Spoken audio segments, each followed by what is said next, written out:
Okay. Stop, Margaret. Stop. We're not playing with that. No, no, no. No, Margaret. Stop, right there. Margaret, right here. Right here. Okay, you ready? Okay, so first I want to find what is she visually interested in. And so I'm watching her and see if she follows the object. Hey, Margaret. Visual impairment or not, I still need to work with vision for development. And so I still need to come through the color assessment process. Now she saw the camera on, which I was doing this great without the camera. But you shouldn't have, if you don't have that problem, that's great. If you do have that problem, that's better because that means your child's noticing something. So let's see if she does this now. Stop, Margaret. Honey, right here. Okay. Right here, baby. Margaret, you're not doing that. Stop, right here. You see this? Hey. Oh, she was doing just great. Okay, Margaret. Margaret. Margaret. Margaret, no. No, Margaret, right here.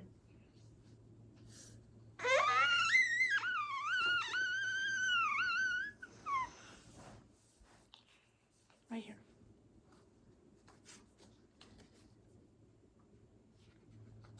First I want to find what is she visually interested in. So I'm watching her eyes, seeing how she follows. She's going after that one. Okay, great. And she's going after it. That's great. Right here, baby. Margaret. Very good. Just seeing how well she follows these. I'm not quite doing vision yet because I just want to find if there's one of my pictures that she likes the most. Hey.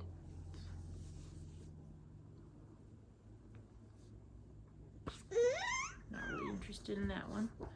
Sometimes I don't know if it's the camera or the lack of interest. Very good. And I've noticed she does a lot better with yellow than she does with red. Red, she doesn't really want to track.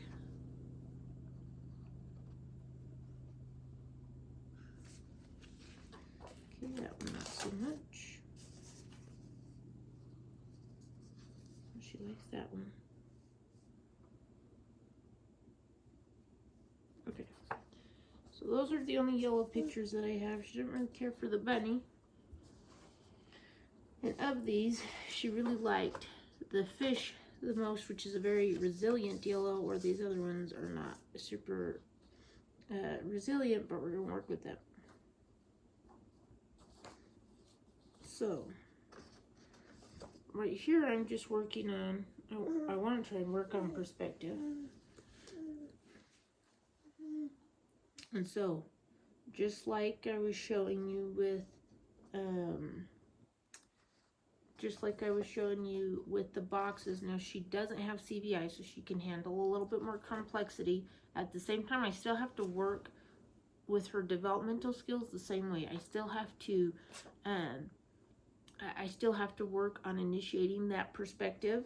And so that's what I want to do. So I'm just going to start here at a point that's up, and I'm slowly just going to rotate down to a square. Not huge, but I'm just starting at one corner and I'm going to the opposite corner, okay? And then I'm adding the rotation. So it's just putting a little bit of perspective in there, and I'm staying with the central vision.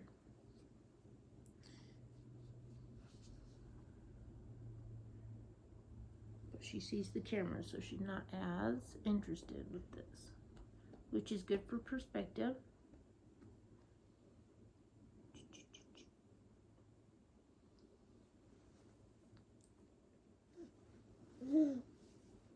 Now you would say, great, she has perspective, she can see far. Like, yes, she can, but at the same time, it's not coordinated well. And she's still having a visual processing issue because I can't do this with red at all. She just won't even focus on that. But I'm working with a color that she can see first, and she wants to go get it. Good job. Now this is paper, so it's like, okay. Let's see if she goes after another one.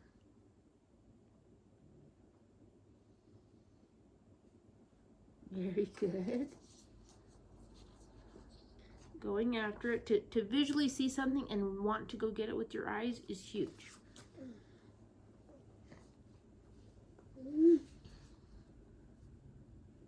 That means that we're seeing her reach with her vision first, and then she's going to get it. That's in movement. You want the vision to go first so that the in-time coordination can happen. So what do I mean by that, by in-time coordination? So when you have movement, okay, there's a combinations of movement that create a whole movement. And so a way to think about that is a piece of music. Okay, so a song has a beginning and an end, and there's all these different notes, all these different rhythm, all these different things that make the music happen in time. And that's what we want, is an in-time movement, an in sync coordinated movement. And if you think about someone learning piano for the first time, okay, my song has a beginning and an end, but they don't necessarily play it in time. I get a few notes, I play a wrong note. Oh, I can play the first 4 notes in time, but now I got to do the next 3 notes a little bit slower because I can't remember where they are on the piano. Like that, you're seeing the learning process happen as the person is trying to learn the notes, get the right note, get the right combination, and then working on playing it in time. And so the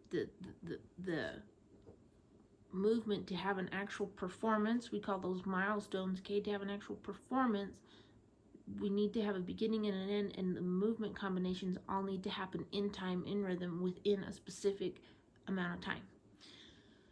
And it's the same, so you have that in time.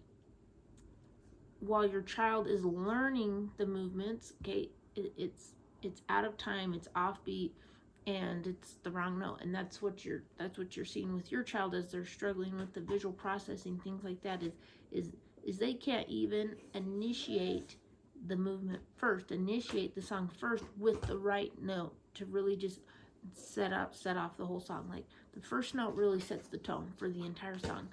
And vision is that first note. Vision is that first one to like see it, and I'm going for it. Like it initiates the movement towards whatever that person wants.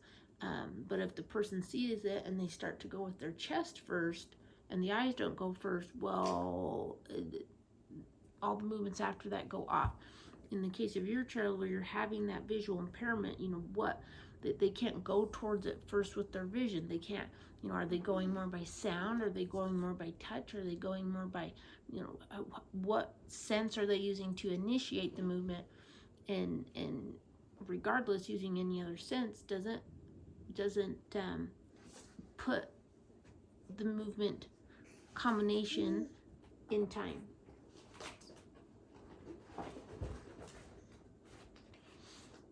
So that's what we're really working on, and it's nice for you to see just, she's not necessarily typical. We do have seizures, things like that. She does have some visual processing, even though she has more visual processing than what your child may have.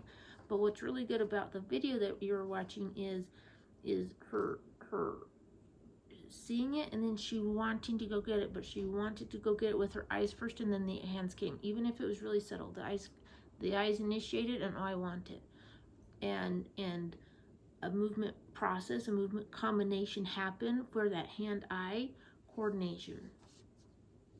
And so those are the types of things that we're looking for. And it's okay to go where your child's at to work with them the best. She's occupied with something else. I'm just waiting for her to catch the object. And now I'm going from a lower corner to an upper corner, and I'm just using that rotation and coming back. Yeah, probably shouldn't do that. But I'll look if I need to get one. Can you even see it? Now she can multitask here. That one she doesn't see as well. Let's get back to this fish. This fish she pays the most attention to. She can see that one the best. Okay. First I'm just trying to get her to see it. Margaret right here. Okay. Margaret. And two, I'm not worried about where this is placed at the moment. I'm just trying to find a visual field that she's seeing it. And then from that moment, I'm just creating a box. And I'm going from one corner to the opposing corner in a three-dimensional space. And it can be really small.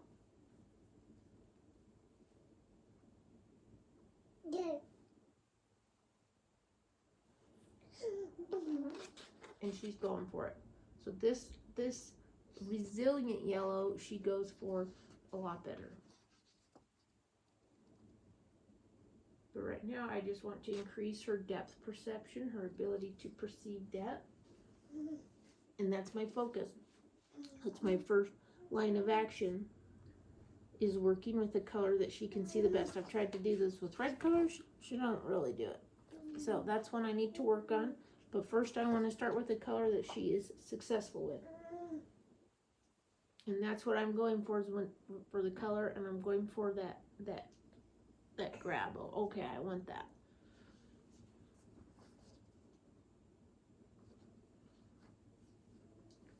But creating that depth is the most important. Very good.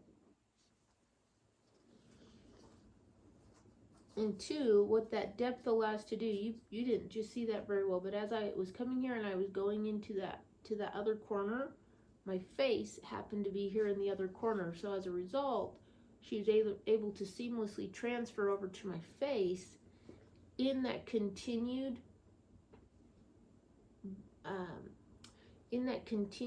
round of vision. So we're working on that depth perception, right? And right now with her hand, we're using the rotation in the depth. And her vision just followed the rotation, went off the object I was looking on, and she looked into my face. And so that's something that you can be working on with your kids to help create a visual understanding of your face. Because the thing with your face is it's very subtle depth. And that's just hard to comprehend. And two, it's just a color that is a difficult color to comprehend. And so here, I got our vision here. Let me start back here because I want my face to be in the corner opposing the object if I'm going to work towards my child looking at my face. And she came and looked to my face without me even needing to initiate that depth of field. But she did it in a perfect rotational visual processing. Just like that. That's perfect.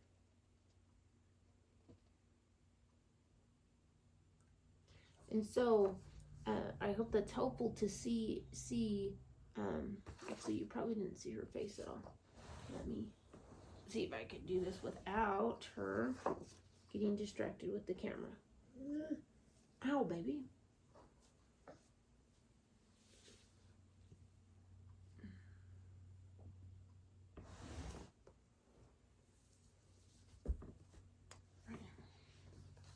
Okay. I'm gonna start here. Now I'm doing it from front to back. And I'm coming back to my face. And she did really well with that. Mark it right here. Now can she go off my face and follow the object? Hope she didn't want to do that one. She's getting tired.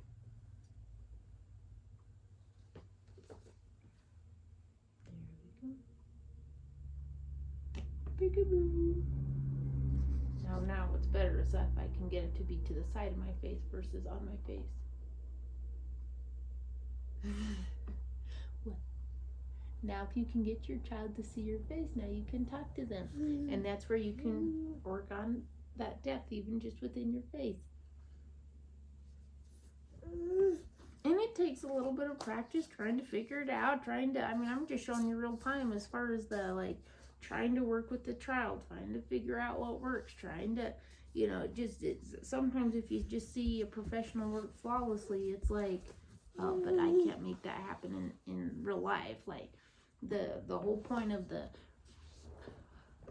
real life stuff is it takes practice, and you've got to work at that. So that's just, you're seeing a session of just working with vision, a child that's a little bit more active.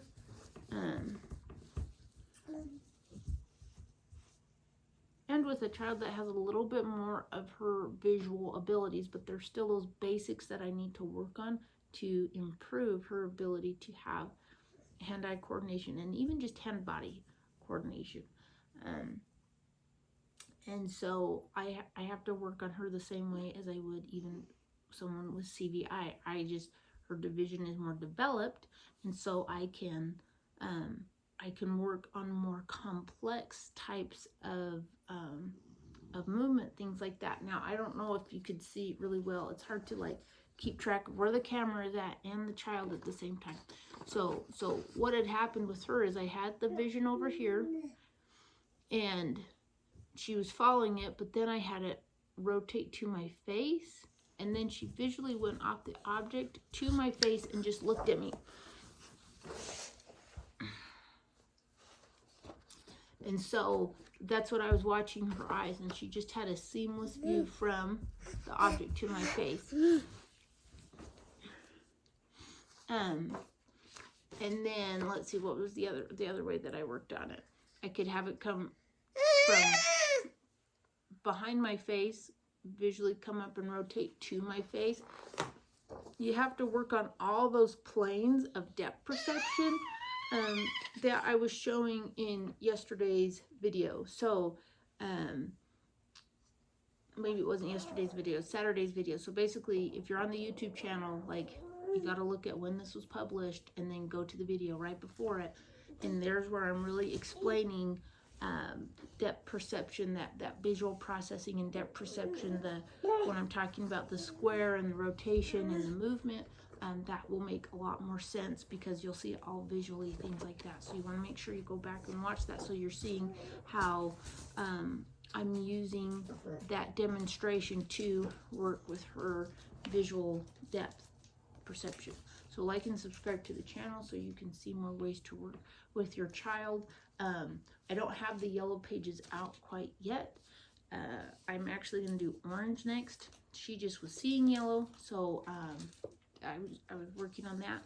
I have orange and then yellow, so be looking forward to that, to get notified for when that comes out. Make sure you go to cviintervention.com to get on just the email list. You can get on it by getting the free PDF to the red ones.